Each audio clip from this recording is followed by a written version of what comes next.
Yun, so time check 7:14. So, paronto tayo. Yun.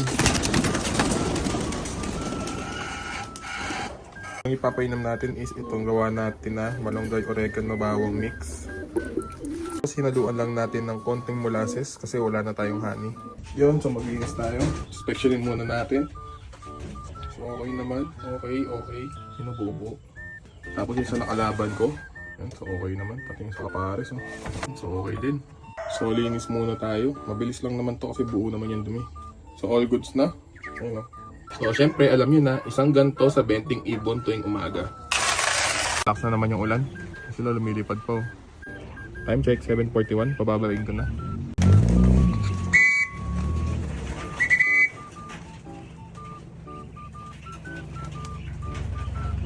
May isang hindi sa akin, hindi bumaba.